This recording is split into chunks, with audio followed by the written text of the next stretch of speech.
नमस्कार दर्शकों। क्या आपने कभी ऐसा युद्ध देखा है जो न सीमा पर लड़ा जा रहा हो, न तोपें चल रही हो, न बम फट रहे हो, फिर भी दुश्मन हर दिन हार रहा है?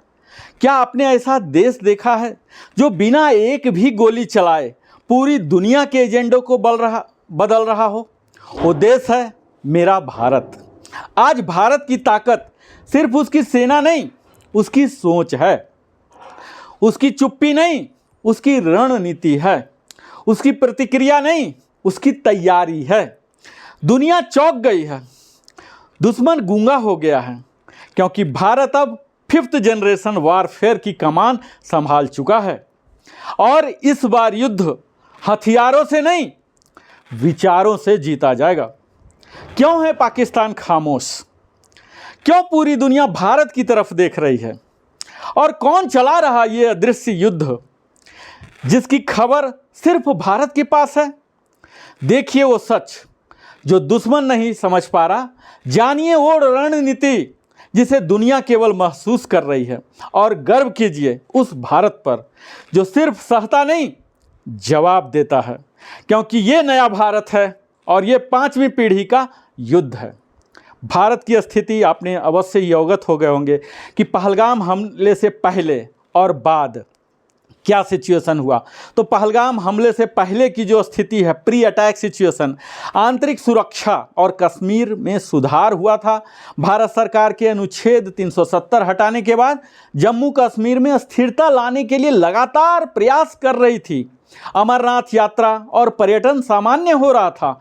स्थानीय जो व्यापार हैं उसमें सुधार हो रहा था और बाहरी पर्यटक लाखों की संख्या में आया करते थे, उनकी इजाफा निरंतर हो रहा था। भारत पाक संबंध की अगर बात करें तो संबंध तनावपूर्ण अवश्य थे, लेकिन सीमित स्तर पर। दोनों देशों के बीच कोई बड़ी सैन्य झड़प नहीं हो रही थी। सीमा पार घुसपैठ पर भी नियंत्रण था और कूटनीतिक बातचीत के रास्ते खुले थे। जनता और मीडिया का क्या मूड था?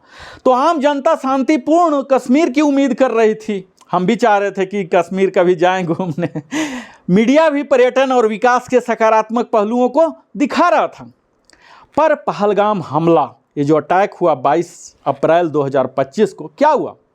22 अप्रैल को अनंतनाग जिले के पहलगाम के बैसरान इलाके में पर्यटकों पर आतंकवादी हमला हुआ, जिसमें 25 भारतीय और 1 नेपाली नागरिक मारे गए। हमला किसने किया यह हर कोई जानना चाहता। तो एक नए संगठन कश्मीर रेजिस्टेंस ने जिम्मेदारी इसका लिया, जिसका संबंध पाकिस्तान समर्थित लश्कर तैयबा से जुड़ा हुआ है। अब हमले के बाद की स्थिति बताऊं तो केंद्र सरकार की क्या प्रक्रिया थी। तो सख्त कूटनीतिक कदम उठाए गए। पाकिस्तान के साथ तमाम वीज़ा और व्यापारिक संबंध निलंबित कर दिए गए। इस्लामाबाद में भारतीय उच्चायोग के स्टाफ जो थे, इनको वापस बुला लिया गया। इंडस वाटर ट्रीटी को निलंबित कर दिया गया। अटारी बाघा बॉर्डर बंद कर दिया गया। सैन्य और सुरक्षा रणनीति की अगर बात करें तो जम्मू कश्मीर में सेना और अर्धसैनिक बलों की भारी तैनाती हुई। ऑपरेशन अभ्यास नाम से देश भर में सिविल डिफेंस का ड्रिल हुआ। 175 से अधिक संदिग्धों की गिरफ्तारी हुई, पूछताछ हुई। पर्यटन और आम जीवन पर अमरनाथ यात्रा के लिए फिर से तैयारी शुरू हो गई। ये सब, लेकिन सरकार ने स्थानीय लोगों से शांति की अपील की। अब भारत पाक तनाव जो आज चल रहा है, जो सैन्य टकराव है, सीमा पर जो संघर्ष है, इसके बारे में बात करूं तो भारत ने पाकिस्तान में आतंकी ठिकानों पर मिसाइल और ड्रोन हमला किए, जो कि एक जवाबी कार्रवाई था आतंकवाद को ख़त्म करने के लिए। पाकिस्तान ने जवाबी हमले किए बुनियान उन मार्सोस ऑपरेशन के तहत। लड़ाकू विमानों की बड़ी खेप, 100 से भी अधिक विमान उसमें शामिल हुए। नागरिक प्रभाव की अगर बात करें तो सीमा से सटे जो शहर हैं, गांव हैं, इनमें भारी पलायन होने लगा। यहाँ IPL हो रही थी और कई घटनाएं थी, ये सब स्थगित कर दी गई। देश भर में हाई अलर्ट कर दिया गया। 24 एयरपोर्ट बंद कर दिए गए। अब मैं बात करूंगा कि क्या करंट सिचुएशन है, मौजूदा स्थिति क्या है। तो कश्मीर में जो स्थिरता की कोशिश है, स्थानीय लोग और प्रशासन पर्यटकों को आश्वस्त कर रहे हैं कि स्थिति नियंत्रण में है, पर घाटी में फिर से आए। लेकिन अभी तो जो स्थिति है, हर दिन पाकिस्तान अपने कायराना हरकत से बाज नहीं आ रहा। तो राष्ट्रीय स्तर पर क्या हुआ? तो देशभक्ति की भावना और आतंकवाद के खिलाफ कठोर कार्रवाई की मांग तेज हुई। सरकार और सेना की सख्ती को जनता को व्यापक समर्थन मिला। सभी विपक्षी दल भी बोले कि हम सरकार के निर्णय के साथ हैं, आपको जो भी करना है आप आगे बढ़िए। यह पहलगाम हमला भारत की आंतरिक सुरक्षा, कूटनीति और सैन्य नीति के लिए एक टर्निंग पॉइंट बन गया। इससे न केवल भारत पाक तनाव चरम पर पहुंचा, बल्कि देश में आतंकवाद के खिलाफ नीतियां और तैयारी की दिशा भी और सशक्त हुई। दोस्तों, ये कोई साधारण युद्ध नहीं है, ये उस भारत का युद्ध है जो अब सिर्फ प्रतिक्रिया नहीं करता, रणनीति रचता है। वो भारत जो पहले चुप रहता था, अब उसी की खामोशी सबसे बड़ी तबाही बन चुकी है। दुश्मन को नहीं पता कि उसे कब हराया गया, और यही है फिफ्थ वारफेयर, जो फिफ्थ जनरेशन है, इसके वारफेयर की असली जीत।